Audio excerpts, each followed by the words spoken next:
안녕하세요. 저는 원광디지털대학교 차문화경영학과 학과장 송혜경 교수입니다. 저희 차문화경영학과에서는 시리즈 특강을 마련하였습니다. 오늘 하는 내용도 그 일환 중 하나입니다. 오늘 하는 주제는 소위의 16탕품이 가지는 사료적 가치와 의의에 대해서 여러분들에게 말씀드리도록 하겠습니다. 소위의 16탕품 다소 낯설게 여기실지 모르겠습니다만 16탕품이라고 하는 내용, 16탕품에 나와 있는 내용이 초이선사의 동다송 11송에서 수벽 백수탕이라고 하는 것을 인용하고 있음으로 인해서 우리나라의 많은 차인들이 16탕품 소위에 대해서는 어렴풋하게 알고 계실 것 같습니다. 그래서 우리나라 초이선사 동다송에서 언급하고 있기 때문에 이런 16탕품의 중요성을 여러분들에게 인식시키고요. 또 16탕품이 가지고 있는 역사적인 음다법상에서 아주 중요한 옥차법이라고 하는 역사적인 어떤 가치를 가지고 있기 때문에 분위기를 환기시키고자 16탕품이 가진 사료적 의 가치, 이것에 대해서 알아보는 시간 갖도록 하겠습니다. 우선 소위라고 하는 사람이 어떤 사람이냐, 또 16탕품이라고 하는 것이 무엇이냐라고 하는 내용을 먼저 설명을 드리고요. 두 번째로는 16탕품 16가지를 4가지로 구분하고 있습니다. 즉 물을 끓이는, 물을 끓이기, 그 다음에 물 따르기, 그 다음에 그 탕을 끓이는 도구, 그릇, 그 다음에 연료, 땔감, 이런 4가지 큰 주제를 가지고요. 각각의 주제에 하위적으로 16가지를 열거한 것이 16탕품입니다. 그래서 이러한 연료라든지 땔감이라든지 또는 그런 탕 따르기라든지 하는 형이상학적인 내용도 탕이다라고 얘기할 정도로 소위는 상당히 말하자면 조금 세련된 느낌을 가지고 있는, 요즘 개념으로 봤을 때 상당히 세련된 그런 분이 아닌가라는 생각을 합니다.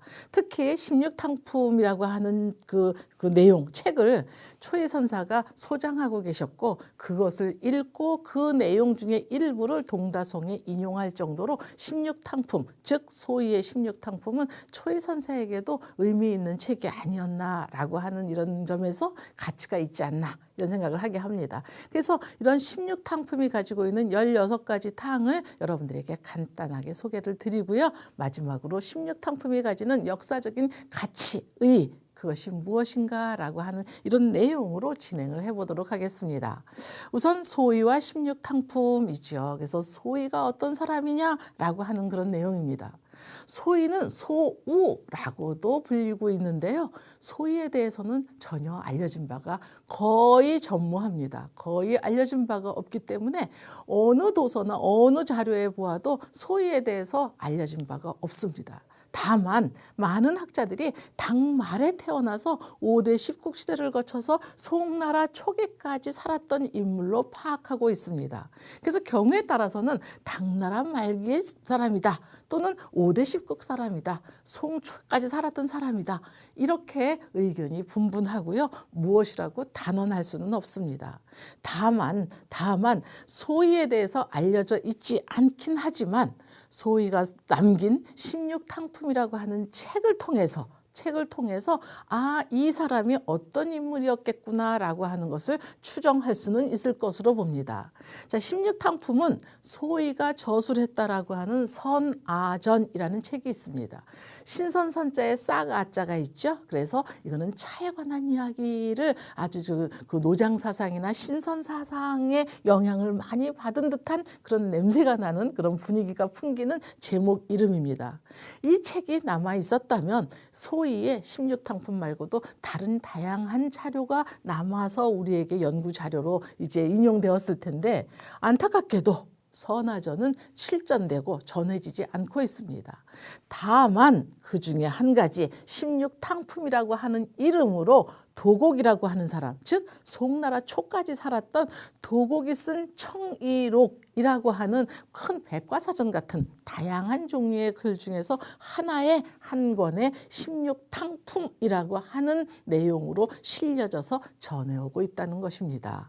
그런데 이 16탕품은 음다법에 관한 내용을 적고 있기 때문에 음다 문화에서 상당히 중요한 위치를 차지하고 있음에도 불구하고 많은 사람들이 잘 모르기 때문에 이것들을 소홀히 생각하고 있지는 않나 싶은 생각이 들어서 이제 제가 주목을 해보았습니다.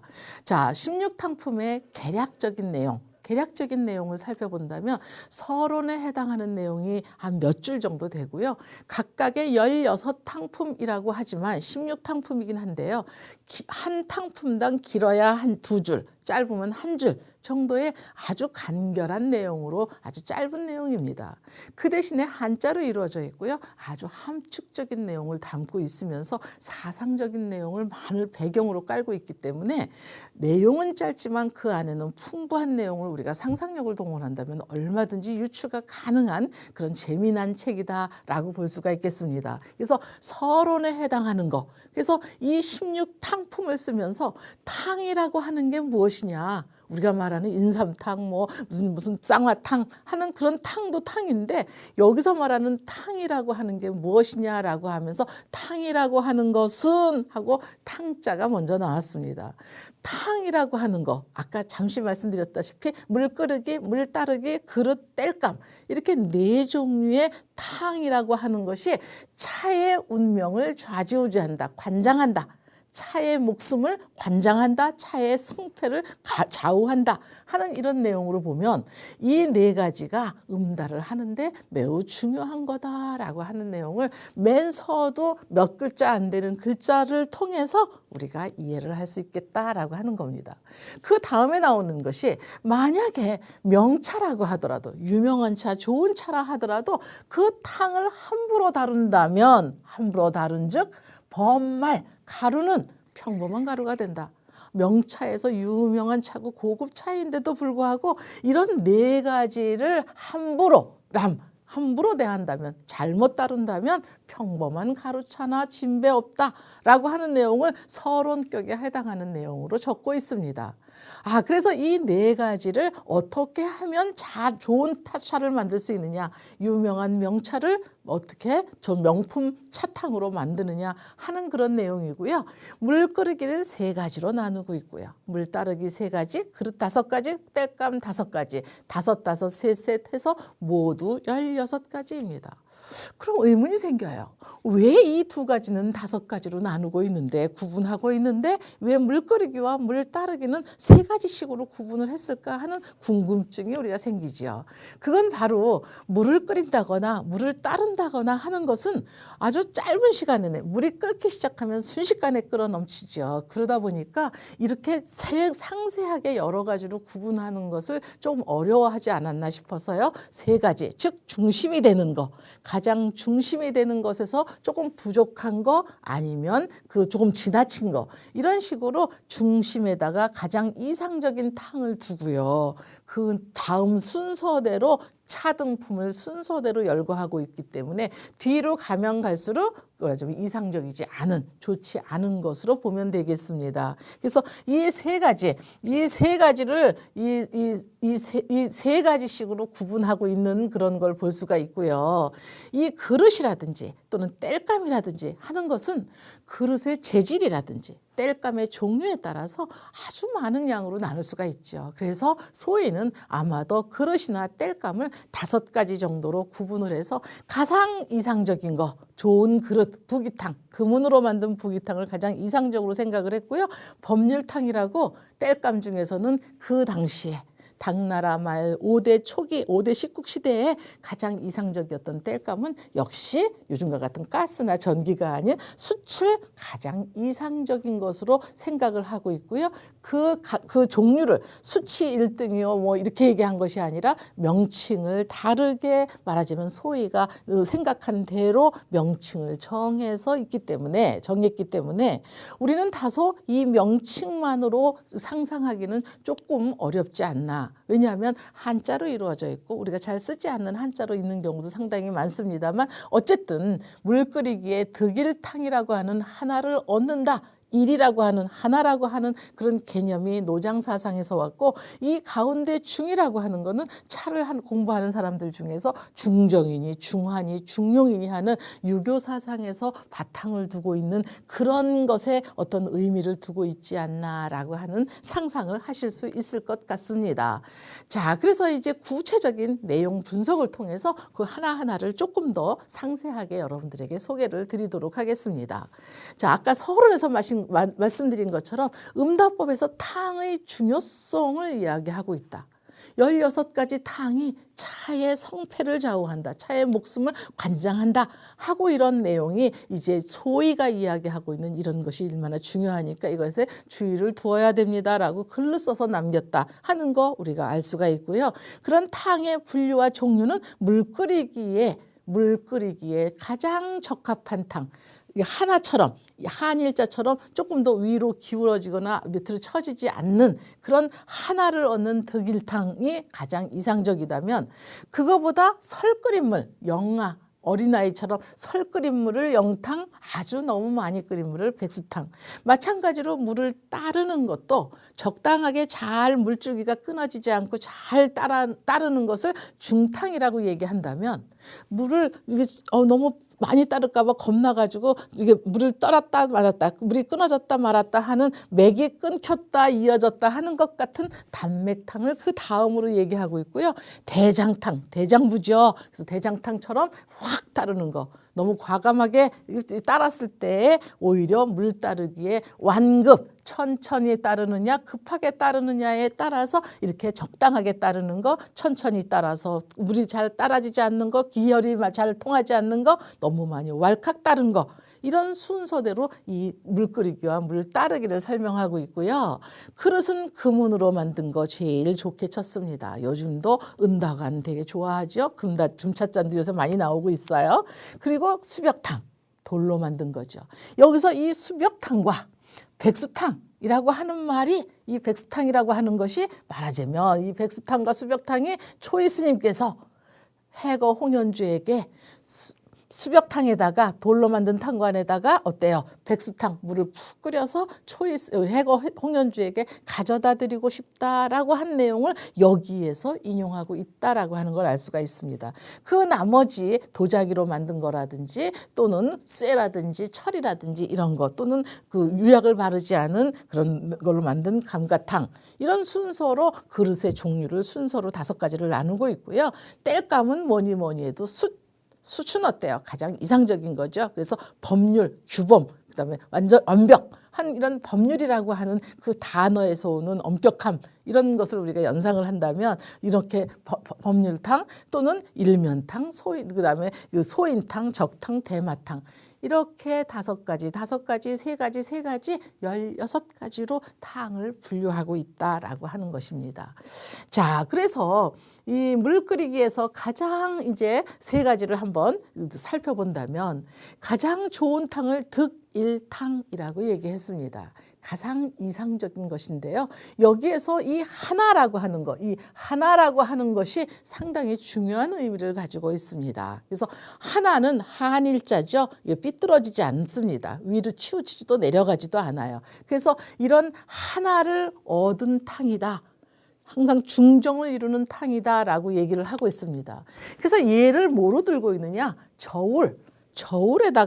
저울추에다가 생선을 놓고서는 다를 때 어때요? 저울추의 무게에 따라서 생선이 올라가지도 내려가지도 않는 딱 일자가 됐을 때 이 저울에 정확한 생선의 무게를 재는 거. 또 대박에 들어있는 곡식.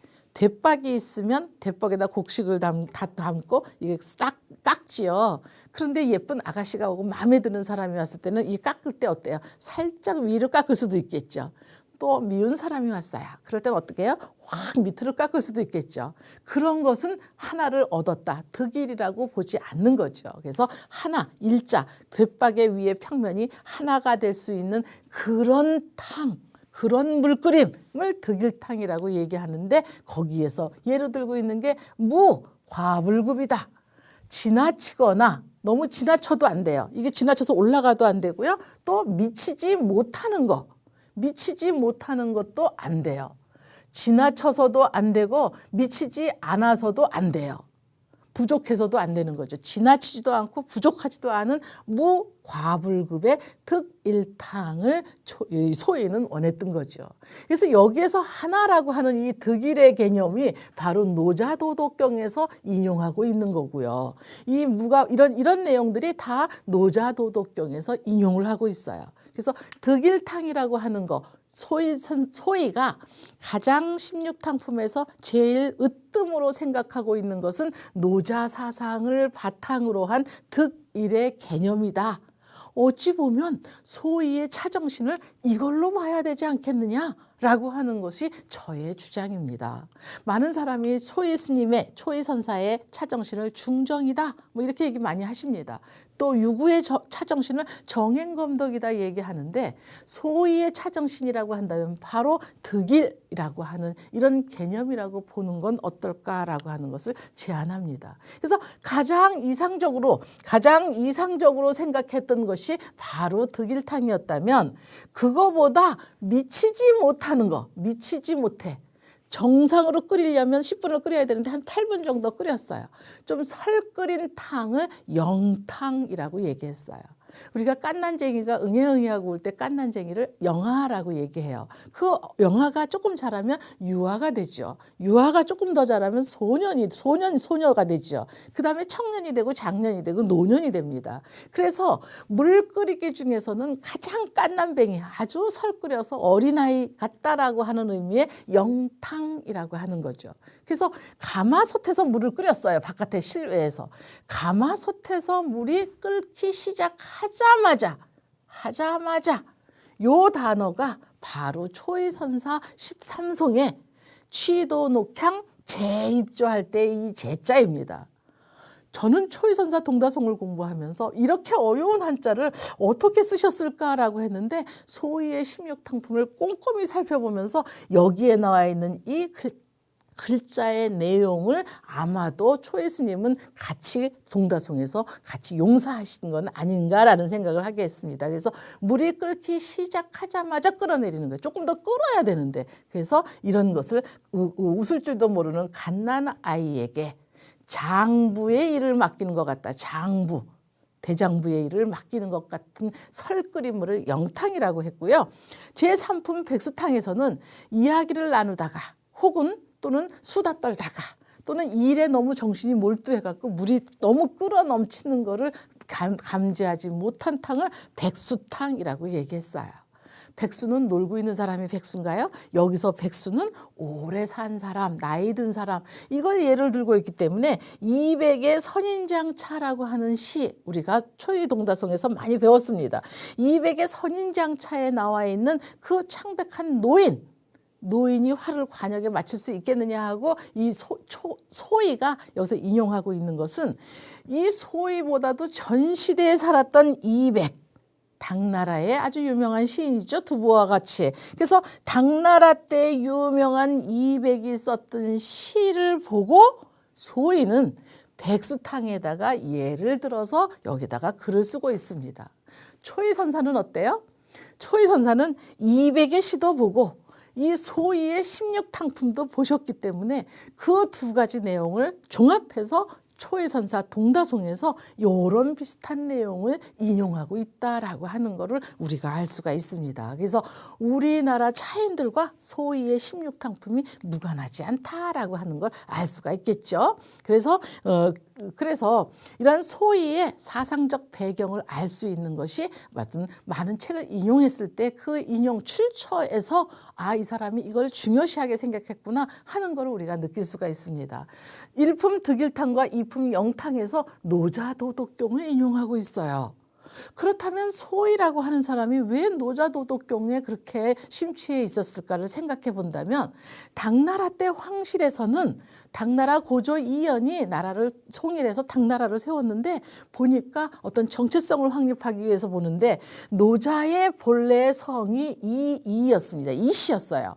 그러다 보니까 그 당나라의 황실에서는 우리의 조상, 훨씬 윗세대 사람이니까 우리의 조상 이렇게 훌륭하신 노자가 그 글을 썼다고 하는 노자 도덕경을 말하자면 집집마다 한 권씩 구비하고 있을 정도로 도덕경에 관한 내용들이 많은 사람들에게 영향을 미쳤다.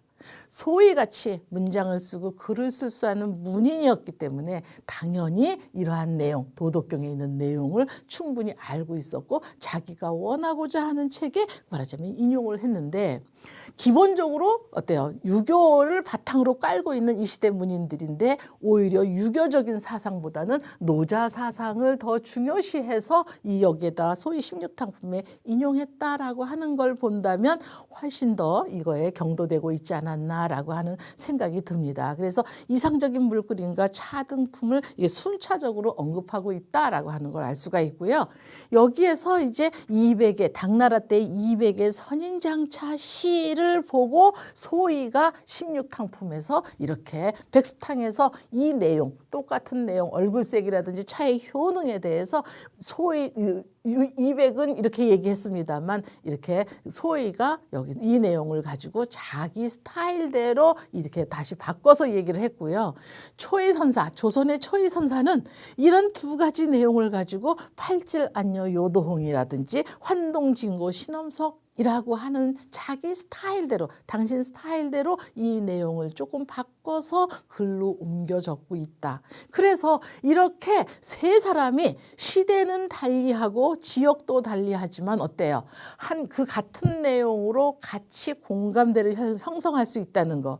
이런 것이야말로 이 시대를 달리해서 트렌드가 바뀌어도 본질을 파악한 사람들은 같이 늘 숨을 쉬고 있고 같이 공감대를 형성할 수 있다. 마찬가지로 이 소위의 16탕품을 통해서 21세기 현대를 살아가는 우리들도 같이 공감대를 형성할 수 있다라고 생각하는 것이 고전이 고리타분하고 재미없고 하는 것만이 아니라 상당히 이제 미래를 살아가는, 미래를 예측하는데 도움을 줄 수 있는 것이야말로 역사이고 고전, 양서 이런 것이구나라는 생각을 하게끔 한다는 것입니다. 자, 이래서 참 재미난 거고요. 두 번째로 물 끓이기. 그래서 첫 번째로 물 끓이기의 정리 내용입니다. 지금 말씀드린 그런 내용을 여기서 정리를 하고 있고요. 두 번째로 물 따르기입니다. 자, 우리가 차를 마실 때 다도의 3요소라고 하면 물이 있어야 되고 차가 있어야 되고 기물이 있어야 되는데요. 여기에서 물을 따른다라고 하는 거, 이 물을 따른다라고 하는 것은 사실 어디에도 없는 내용인데 소위의 16탕품에만 독특하게 나오는 물 따르기의 중요성을 여기다 표시하고 있다라고 하는 거를 염두에 두신다면 왜 물 따르기가 중요했겠느냐라고 하는 걸 우리가 한번 생각을 해봐야 돼요. 그래서 좀 잠시 생각을 해본다면 물 따르기가 하는 것은 바깥에서 물을 끓였는데 이걸 실내에서 차를 하기 위해서 이제 병에다 담아가지고 들어오기 때문에 이 물 따르기가 대단히 중요했다라고 하는 걸 먼저 말씀드리고요. 천천히 또 이제 설명을 드리도록 하겠습니다. 4탕, 5탕, 6탕에서 중탕 가장 좋은 물 따르기라는 거예요.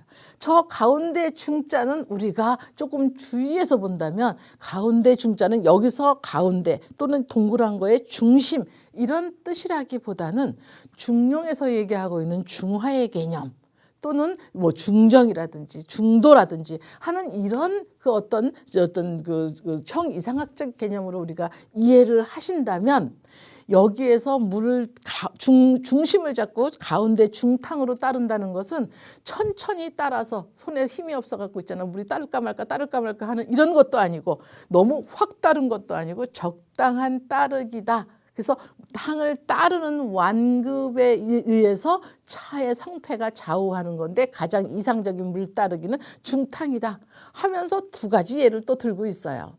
검은고와 먹을 예를 들고 있어요. 자, 검은고, 먹 이런 것들은 선비들의 아주 필수품이죠. 문방 사후 중에 먹이 들어가죠. 또 어때요? 풍류를 즐기는 데는 이 검은고를 빼놓을 수가 없죠. 우리나라의 고려시대 문인 그 이규보 선생님 삼호코라는 호를 가지고 계셨어요. 너무 술을 좋아하셨어요. 차를 잘 지으셨어요. 그죠? 너무 술을 좋아하셨고요. 그 술을 마셔야 시가 나왔어요. 거기에 검은 고를 좋아하셨다고 하거든요. 그래서 세 가지를 혹독하게 좋아했다 해서 삼호코, 술, 그다음에 그 시, 그다음에 검은 고를 좋아했던 이규보 선생님처럼 검은 고를 좋아했다. 또 먹을 가는데 이 합중, 검은 고를 타는데 소리가 중도를 지켜야 되고 이 먹을 가는 힘도 너무 세게 가라도 안 되고 너무 약하게 가라도 안 되는 합중해야 된다라고 하는 이런 사실이 말하자면 탕 따르기에도 적용됐다라고 하는 겁니다. 그래서 이 탕을 따를 때는 이 어깨에 너무 힘을 줘도 안 되고 너무 어깨에다 힘을 주면 막 이게 덜덜덜 떨리죠. 그래서 이 탕 따르기는 것은 팔에 그 책임이 있다라고 얘기하고요. 이 오품에서는 뭐가 등장을 하느냐? 드디어 여기에서 병이 등장을 합니다. 병. 아까 솥에서 물을 끓인다 그랬어요. 실외에서. 당나라 때는 실외, 바깥에서 물을 끓였는데 바깥에서 끓였던 물을 이 병에다가 옮겨 담아 갖고 와갖고 병에서 물을 따라야 돼요. 그래서 병에 그 가느다란 물이 나오는 주구, 물 따르는 입구, 주구 끝에 물이 떨어질 듯 말 듯 순조롭지 못한다. 맥이 사람의 맥이 여기서 맥이 잘 뛰어야 되는데 펄떡 뛰었다 안 뛰었다 하는 끊어졌다 이어졌다 하는 순조롭지 못한 탕을 단맥탕이라고 얘기하고 이렇게 해서는 가루차가 잘 안 풀린다. 그래서 이런 걸로 봤을 때 찻잔에다가 가루차를 넣고 병에 있는 물을 따르는 물줄기의 완급에 따라서 찻가루를 풀었다라고 하는 것을 우리가 알 수가 있습니다. 그래서 여기에서 등장하는 이 병이 차 문화사적으로 대단히 중요한 내용이다. 라고 하는 거를 우리가 여기서 이제 미리 암시를 해두고요. 다음에 더 상세하게 설명을 드리겠습니다. 그래서 대장탕이라고 하는 거는 너무 힘센 사람이 막 조그마한 걸 할 때 막 더 안 되는 것처럼 여기서 이렇게 얘기를 농부가 붓을 잡는다는 거, 거친 일을 하는 것처럼 한꺼번에 많은 양을 따라서 물을 따라가지고 차가 망치는 거 이런 걸 대장탕에서 얘기하고 있고 여기에서 한 잔의 차는 이전의 차에 찻잔에 6부 정도 물을 부어야 적합하다 하는 이런 내용을 알 수가 있었습니다. 그래서 이 중탕에서의 중의 개념은 아까 제1품 득일탕에서의 득일 하나하고 같은 개념, 거의 비슷한 개념인데 표현이 다르고 어디에서 그걸 많이 하느냐? 노장사상에서 주장하는 득일이냐 아니면 유교에서 말하는 중용과 같은 중화, 중정 이런 개념이냐라고 하는 겁니다. 뭘 먼저 놨어요? 득일을 먼저 놨죠. 그래서 이 소위는 더 위에 놓은 거를 더 중요할 때 위에다 놓잖아요. 그렇죠. 처음에 포문을 열 때. 그래서 소위라고 하는 사람에 대해서 알려진 바는 많지 않지만 유학자로서 기본적인 소양은 갖추고 있지만 노장 사상에 훨씬 더 경도되어 있고 이 사람의 차정신을 이런 중탕의 중정이라든지 중화정신이라고 얘기해도 틀리지는 않습니다만 대표적인 것을 득일정신이라고 얘기하는 것을 저는 그것을 주장하는 바입니다. 그래서 검은고와 먹의 비유를 하고 있다라고 하는 걸 알 수가 있고요. 단맥탕에서 이제 병이 등장하는데 가마솥 실외에서 연기하고 그름이 나는 거 싫어했기 때문에 물은 바깥에서 끓였는데 그것을 끓인 물을 병에다 담아가지고 실내로 옮기는 거. 당나라 때는 바깥에서 차를 끓였고요. 이 당나라 때 바깥에서 끓여갖고 뜨거울 때 마셔야 돼. 차가 식으면 쓰고 떨어지기 때문에 그 물을 끓이는 화로 곁에 평상에 앉아서 주로 실외에서 차를 마셨습니다. 그런데 그게 단점을 나타나기 시작하는 거예요.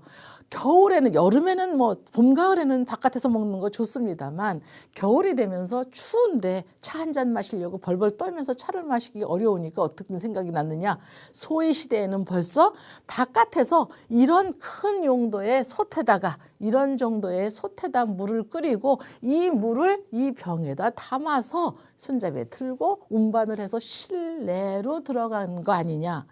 이 병이 등장함으로 인해서 실내에서 차를 했구나라고 하는 결정적인 증거라는 거죠. 그리고 이 병이 등장하는 최초의 다서가 소위의 16탕품 제5품에 등장한다는 것이죠.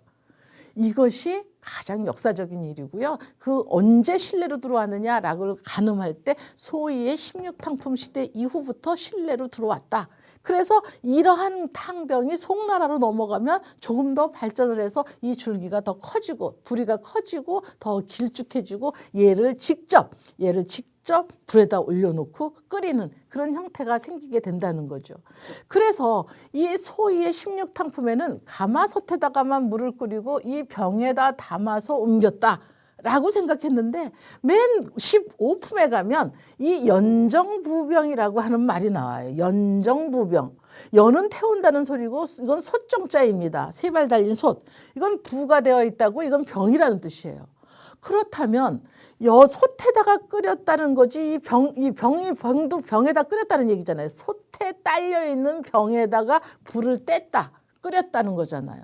저는 이 병은 불에다 올려놓은 것이 아니고 이걸 불에다 직접 올려놓은 송나라 때는 탕병이다 그래갖고 탕자라는 게 등장을 합니다. 그래서 탕병에다가 물을 끓였고 이 하나만 물을 끓인 게 아니라 옮기는 용도라든지 식초를 담는다든지 할 때는 요 병자만 써야 된다. 그래서 소위의 16탕품에 나오는 요 병은 그 탕병이 아니라 그냥 불에다 올리지 않은 뜨거운 물을 담아 옮기는 용도의 그냥 헛병이라고 보는 거고요. 이 뒤에 나오는 연정부병이 무엇인가 제가 딜레마에 빠졌습니다. 그래서 정말 2주일간 막 고민을 했는데 이것은 여기에 나와 있는 것은 바로 서주시대 훨씬 오래전에 청동기로 만든 정입니다. 정. 솥정자죠. 청동기로 만든 솥입니다. 요 정입니다. 그래서 세 발이 달렸잖아요. 그죠? 그랬는데 그 위에는 주전자의 모양을 하고 있어요. 그래서 연은 태운다는 거고 뭐냐? 정부병에다가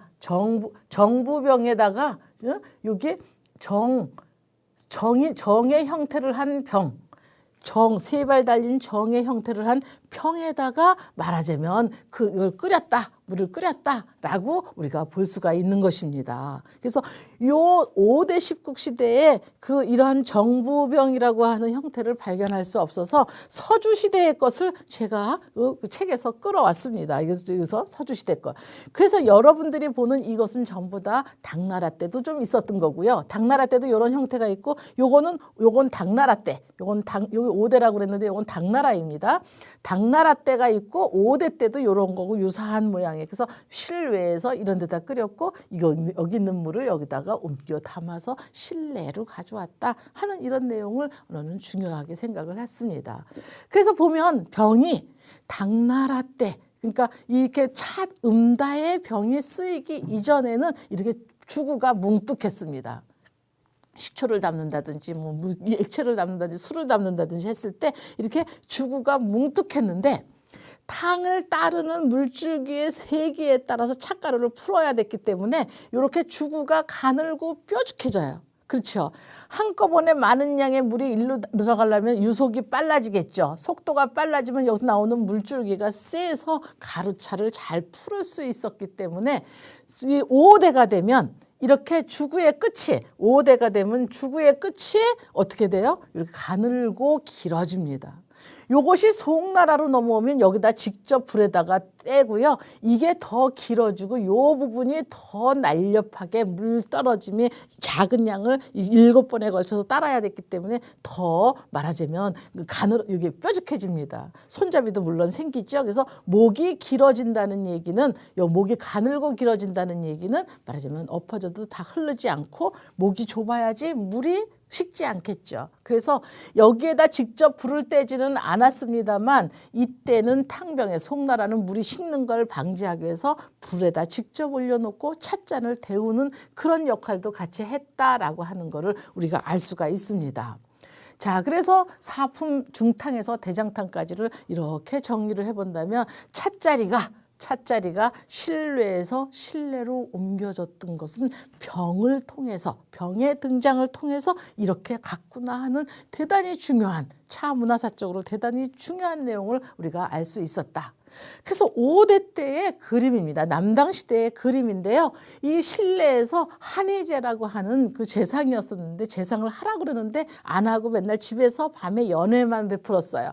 그래서 그 남당의 왕이 그 고갱중이라고 하는 화가를 시켜서 몰래 들어가서 어떻게 지내고 있는지 소상히 알아가지고 오라라고 해서 고갱중이라는 사람이 비단에다가 3m 35cm 정도의 긴 화폭에 5개의 장면을 사실적으로 그렸는데 5개의 그 그림 폭 중에서 2개의 차와 관련된 소위의 16탕품에서 얘기하고 있는 여기에 있는 탕병과 여기 탕병과 이 탕병을 어때요? 실외에서 실내로 이동을 했다 그랬잖아요. 그렇죠? 그래서 이렇게 들고 가는 시녀가 들고 가는 이런 모습을 우리가 이 그림을 통해서 볼 수가 있었습니다. 역사라고 하는 것은 그 어떤 근거가 있어야 된다 그랬죠. 그래서 이 소위의 16탕품, 소위가 당 말에 태어났지만 5대 10국 시대가 약 한 53년, 60년 정도 유지를 했었기 때문에 주로 활동했던 것이 5대 10국 시대라고 보고요. 그래서 저는 그 소위가 16탕품에서 이야기하는 응답법을 이제 옥차법이라고 얘기를 하고 그 옥차법이 말하자면 그 독특한 응답법이었다라고 하는 것을 여러분들에게 말씀을 드리고자 합니다.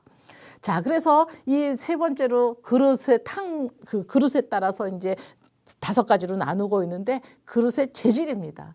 부기탕, 금은이 가장 좋습니다. 그래서 금은의 재질로 만든 거고요. 돈이 있는 사람만이 갖출 수 있는 탕이다. 두 번째로는 돌로 만든 수벽탕입니다. 돌에 수기가 엉켜 있기 때문에 돌로 만든 수벽탕은 정말 차를 끓였을 때 나쁘지 않다라고 하는 거죠. 그래서 이 수벽탕이고요. 세 번째로는 도자기로 만든 자기병이 그야말로 모든 것들을 압도할 만하다. 그래서 압일탕입니다. 모든 것을 압도할 만한 탕이다. 그래서 은일자적한 삶을 사는 유사일부에게 적합하다. 소위에 대해서 알려지지 않았다라고 하는 건 조금 숨어 살고 은둔하는 그런 스타일이 아닌가. 그래서 이 유사일부에 속하지 않았을까. 그래서 유사일부에는 속했지만 이런 부귀한 자들이라든지 어떤 그레이드가 높은 문인이었을 거다라고 하는 걸 알 수가 있습니다. 그 다음에 천한 사람들, 좀 빈천한 사람들이 말하면 열이 많이 가고 물만 끓으면 되지 재질은 상관 안 해. 구리나 철, 주석 같은 것으로 끓인 재질은 4번째에 위치하고 있고요. 유약 바르지 않은 질그릇에서는 흙냄새 나기 때문에 이거는 좋지 않은 그릇이라고 순차적으로 적고 있습니다. 그래서 이 5가지를 보면 부기탕은 금은이고 여기에 구리, 철, 주석도 금속재입니다. 금속재 아니면 여기에서 말하는 이 아빌탕, 자기라든지 또는 여기 질그릇 이런 것은 도자류지요. 그래서 금속재 2가지, 자기류 2가지, 그 다음에 돌 하나입니다. 금속이나 그런 어떤 도자기는 기물의 정교한 부분을 주전자의 형태를 만들기가 비교적 용이합니다. 그렇죠. 그런데 이 돌로 만든 것은 돌을 쪼아서 우리가 생각하는 그 뾰족한 부리가 있는 그 병을 만든다는 게 쉽지는 않았겠느냐라는 생각을 하기는 합니다. 자, 그래서 이 금은으로 된 탕 끼어야 되는 이유에 대해서 이제 소위의 신분을 조금 추측을 할 수가 있겠다라고 하는 거죠. 그래서 검은고하고 말하자면 그 먹을 예를 여기서 또 한 번 들고 있습니다. 검은고의 소리를 완급을 조절해서 물 따르기를 하는 거지만 그릇의 재질을 설명하면서도 검은고에 오동나무가 빠지면 안 된다. 오동나무가 어때요? 낮은 음역대에서도 울림이 좋고 여음이 많기 때문에 꼭 오동나무 재질을 쓴 검은고를 쓰듯이 먹을 갈 때는 악교가 중요하다라고 하는 거. 그래서 탕깨, 그릇도 금은이 왜 좋으냐? 이런 것처럼 가장 좋은 좋은 검은 걸 만들기 위해서는 좋은 재료가 필요하듯이 좋은 차탕을 만들려면 명차를 가지고 좋은 탕을 만들려면 그릇도 좋아야 된다 하는 그런 내용입니다.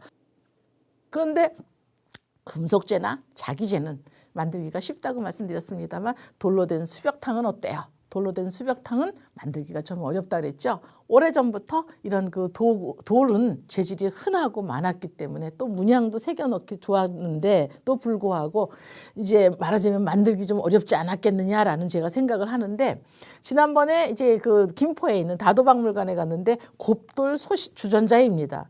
곱돌 주전자에서 요 불이 요걸 만드는 거 이거 요 정도 불이는 상관없었겠습니다만, 그래서 이 돌로 된 수벽탕이 과연 탕병의 재질만을 이야기하는 것인가라고 하는 의구심이 생겼고요. 약간 돌솥의 개념은 아닐까라고 하는 이런 생각을 갖게는 합니다. 그래서 이거 보면서 제가 사진을 하나 찍어왔기 때문에 여러분들한테 보여드리는 것입니다. 그래서 마찬가지로 유사일부에게 적합한 도자기로 된 아빌탕이 가장 좋다라고 하는 거를 이제 많은 사람을 압도한다. 그래서 얘기하고 있죠. 그래서 칠품 부기탕에서부터 감갓탕까지 정리를 해본다면 역시 이제 부기탕을 제일 선호하지만 선호하고 있다라고 하는 걸 알 수가 있습니다.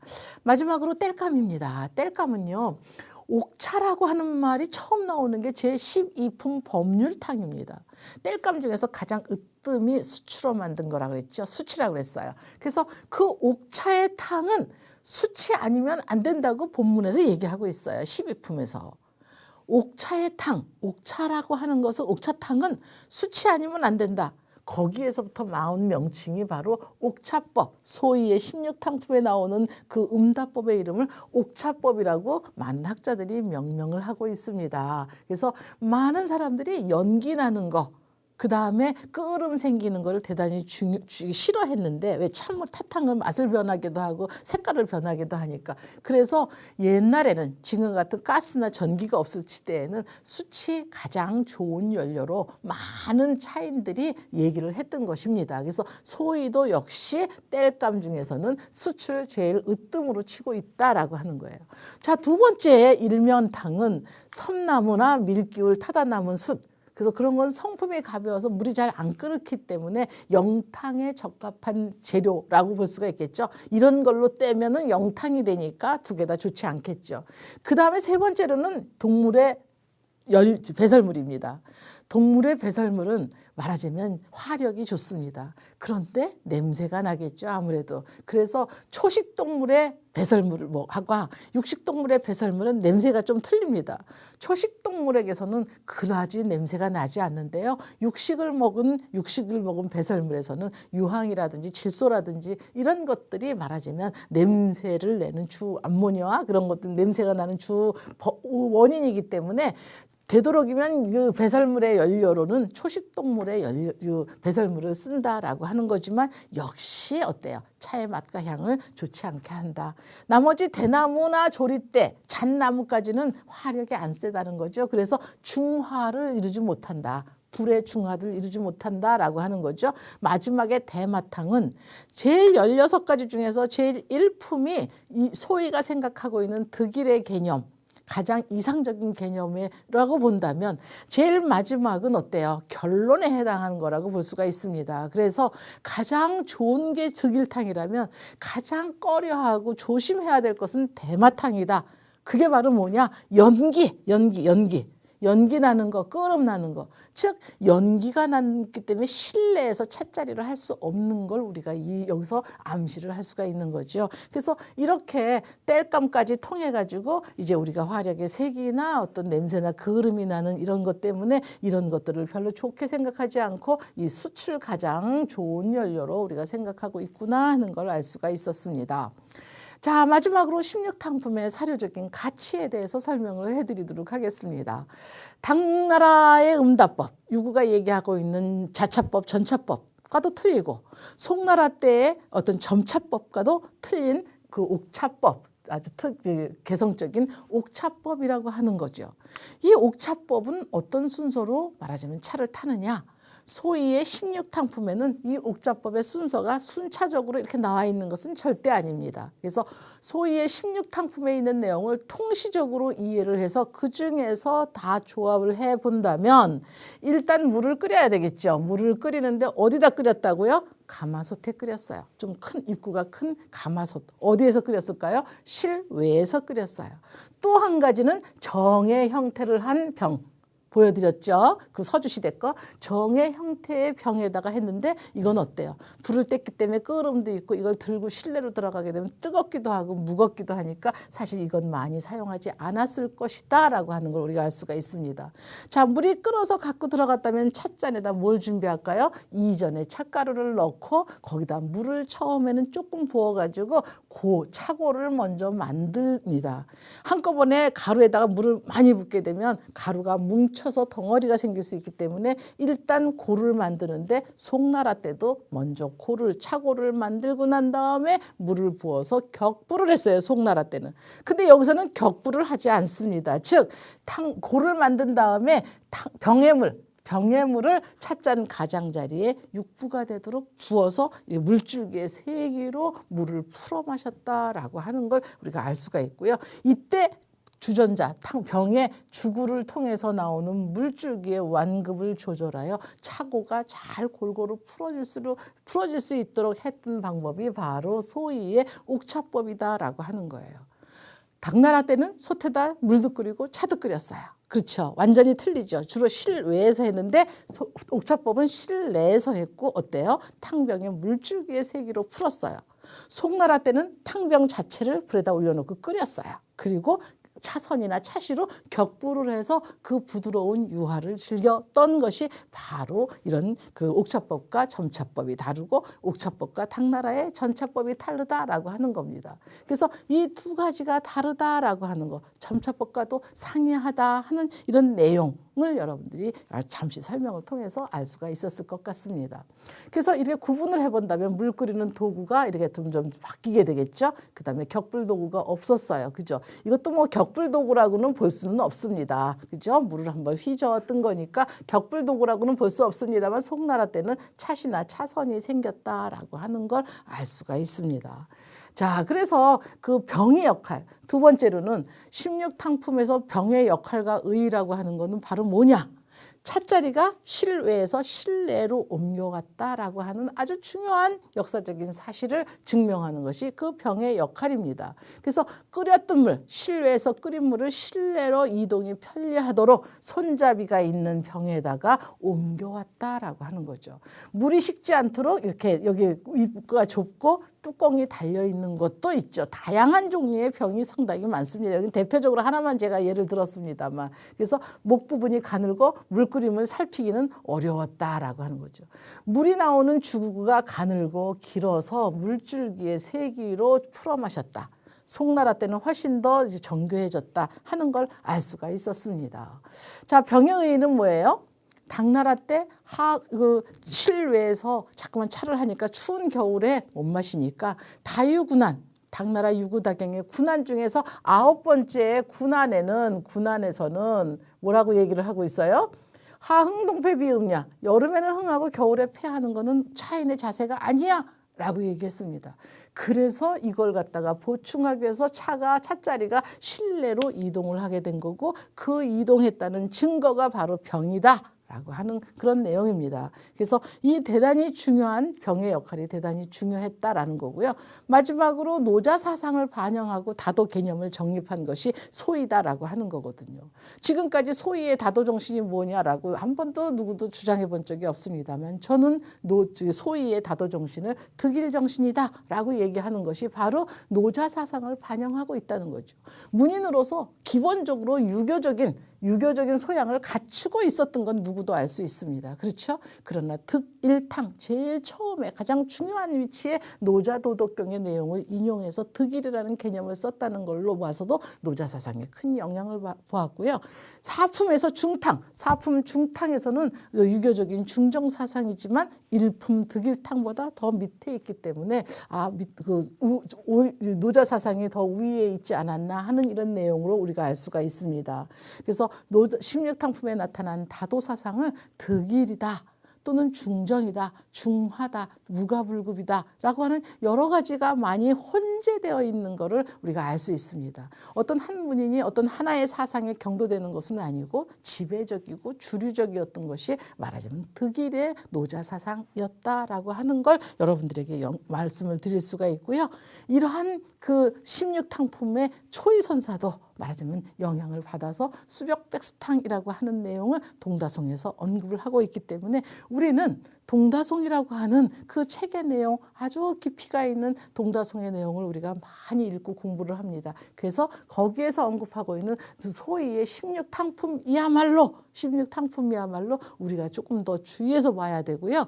또 소위의 16탕품이 지금까지는 그렇게 많은 역사가들에게 평가를 받지 못했지만 대단히 평가를 받을 만한 가치와 의의가 있는 책이다라고 하는 점이 저를 매료시켰고 여러분들에게 오늘 이 시간에서 특강을 통해서 여러분들에게 알려드리고자 합니다.